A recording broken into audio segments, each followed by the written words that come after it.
in the late 80s, I was wholesaling jewelry at the time, and every time I would go out to make sales, I would always stop at thrift shops. And at this one thrift shop one day, there was a dumpster full of books. So I jumped in the dumpster and I started pulling them out. And the manager of the place came out and says, "You can't get in my dumpster." And I said, "Well, you can't throw away books."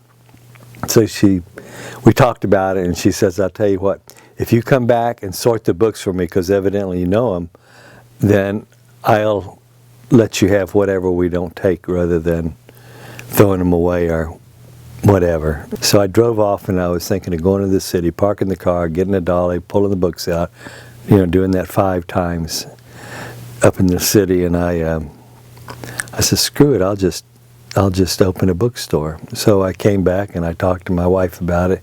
She went online and found the location in California Avenue, and I ended up getting another partner a year and a half ago, and we moved to Los Altos.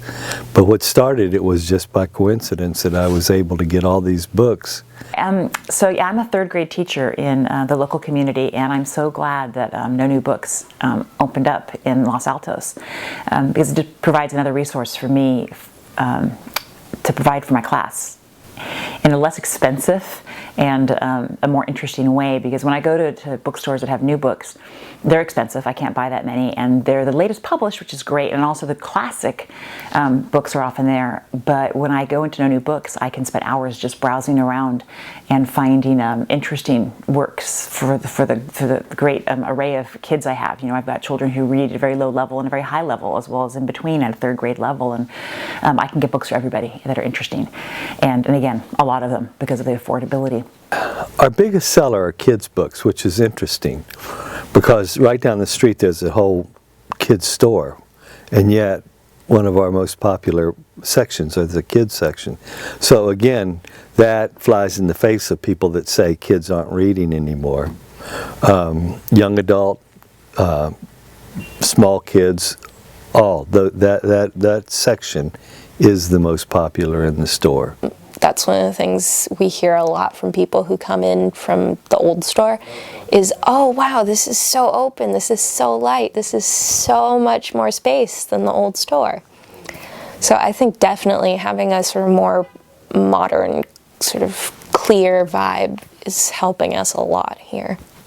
I just want people to know the general vibe of the store, and know that that's someplace that they can come and not feel threatened by the outside world. What I would say I personally see most is families.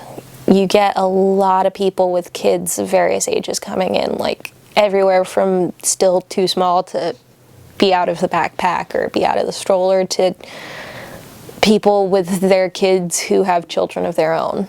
Like, it's a family thing, I guess, coming into a bookstore and buying books.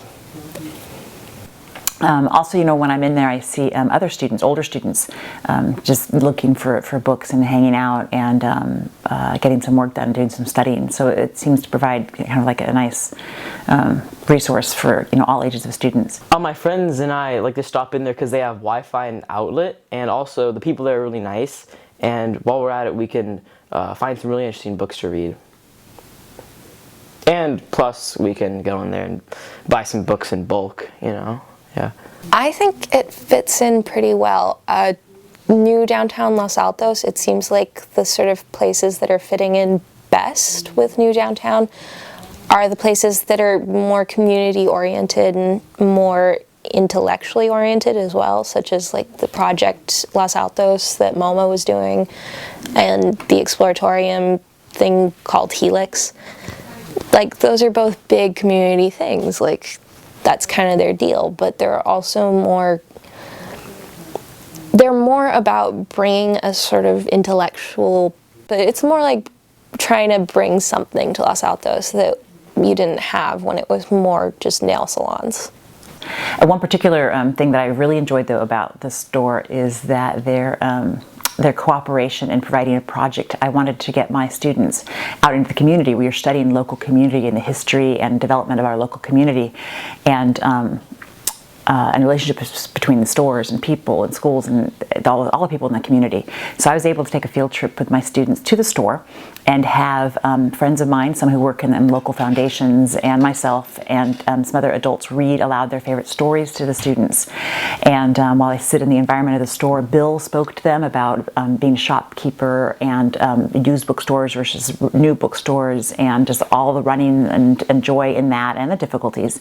And afterwards able to wander around and browse. And because again of the affordability of books and a wide selection, I pre-bought a table full of books, and the children each chose a book to take home with them and back to the classroom and then home eventually.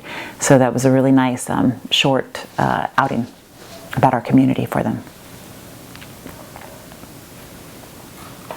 I'm trying to be very community oriented so that we get known as a place that anybody that has any kind of event, club, book club, band can come to and use our space. We actually designed this store with that in mind, so we can hold 50 to 60 people and have a fairly large place for whoever's performing or reading to have a good space around them and be able to bring in quite a few people. We're actually bringing in a band that I think has probably 10 to 12 members in it.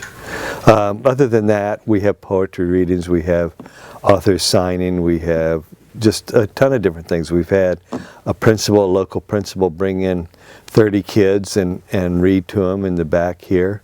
So a lot of different things, and again, the point being that we want people to understand that this is a community-oriented store that will be available for anybody that needs it.